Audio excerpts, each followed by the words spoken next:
नमस्कार मित्रांनो, तुमचे स्वागत आहे आपले चॅनल किचन घरोघरीच्या एका नवीन व्हिडिओमध्ये। बऱ्याचदा आपण रेस्टॉरंटमध्ये गेल्यानंतर स्टार्टरमध्ये चिकन चिली मागवतो। तर ही चिकन चिली घरच्या घरी बनवता आली तर चला आज आपण बघूया घरच्या घरी चिकन चिली अगदी सेम रेस्टॉरंट स्टाईल कशी बनवायची। चला कृती पाहूया।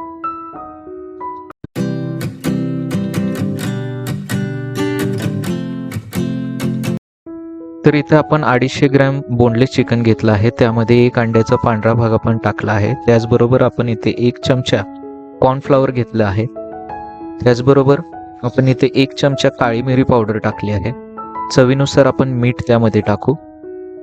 त्याचबरोबर अर्धा चमचा लाल तिखट आपण इथे घेतला आहे। हे सर्व आपण हाताने व्यवस्थितपणे मिक्स करून घेऊया।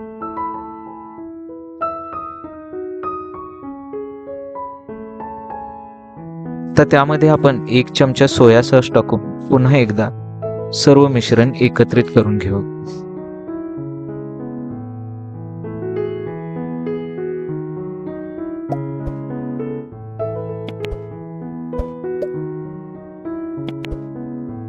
आपले चिकन फ्राय करण्यासाठी रेडी आहे। तर आपण इथे एक पॅन घेतला आहे। त्यामध्ये थोडेसे आपण तेल घेऊया। आपल्याला हे चिकन शॅलो फ्राय करून घ्यायचं आहे। एक एक पीस आपण हळूहळू त्यामध्ये तेलामध्ये टाकून घेऊ व दोन्ही बाजूने व्यवस्थित आपल्याला हे फ्राय करून घ्यायचं आहे। आपण बोनलेस चिकन घेतल्यामुळे हे चिकन अगदी 15 ते 20 मिनिटांमध्ये अगदी मस्त शिजते। बघा, दाखवल्याप्रमाणे आपण हे चिकन दोन्ही बाजूने छान फ्राय करून घ्यायचं आहे।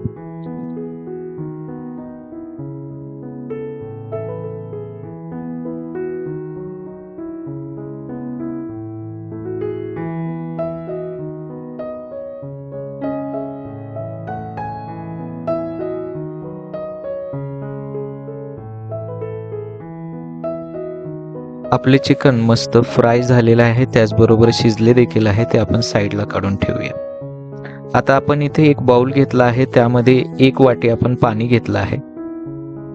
त्यामध्ये दाखवल्याप्रमाणे 1 चमचा आपण सोया सॉस घेऊया। अर्धा चमचा आपण इथे ग्रीन चिली सॉस घेतला आहे। त्याचबरोबर 1 चमचा आपण इथे रेड चिली सॉस घेतला आहे। हे सर्व मिश्रण व्यवस्थित हलवून घेऊया। त्यामध्ये आता आपण 1 चमचा व्हिनेगर घेऊ। त्याचबरोबर 1 चमचा आपण इथे कॉर्नफ्लॉवर घेतला आहे। त्याचबरोबर अर्धा चमचा आपण इथे लाल तिखट व अर्धा चमचा आपण इथे थोडा मध घेतला आहे। हे सर्व मिश्रण आपण व्यवस्थितपणे हलवून घेऊया। आता आपण इकडे एका पॅन मध्ये थोडंसं तेल घेतलं आहे। त्यावरती आपण बारीक असं जाडसर कापलेलं आलं, लसूण व मिरची टाकून व्यवस्थितपणे परतवून घेऊ।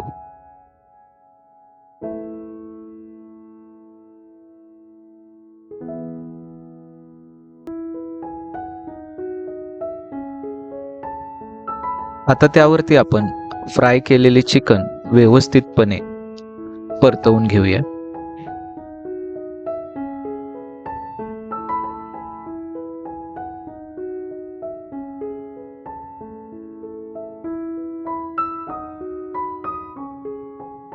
त्याचबरोबर आपण इथे अर्धी ढबू मिरची, त्याचबरोबर 1 कांदा आपण चौकोनी कापून घेतला होता, तो देखील त्यामध्ये टाकून परतवून घेऊ।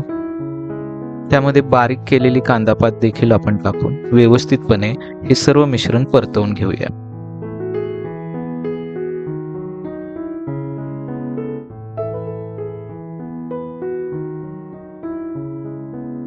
तर त्यामध्ये आपण मगाशी तयार केलेले पाण्याचे, सॉसचे व मसाल्याचे सर्व मिश्रण टाकून व्यवस्थितपणे एकत्रित करून घेऊया। त्यामध्ये कॉर्नफ्लॉवर घातल्यामुळे हे मिश्रण हळूहळू घट्ट व्हायला लागते। त्याचबरोबर त्याचा कलर देखील चेंज होतो। तर जसे तुम्हाला हवे त्याप्रमाणे त्याचा पातळपणा ठेवावा व जसे ते घट्ट होईल तर त्याप्रमाणे आपल्याला गॅसवरून ते खाली घ्यायचं आहे। बघा, आपले चिकन चिली सर्विंगसाठी एकदम रेडी आहे। चला सर्व करून घेऊ। बघा, आपले मस्त रेस्टॉरंट स्टाईल गरमागरम चिकन चिली खाण्यासाठी एकदम रेडी आहे। एकदा नक्की ट्राय करून बघा आणि अशा सोप्या आणि नवनवीन रेसिपीजसाठी चॅनलला सबस्क्राईब करायला विसरू नका। तसेच अशा रेसिपी पाहण्यासाठी बेल आयकॉन नक्की दाबा. थँक्यू.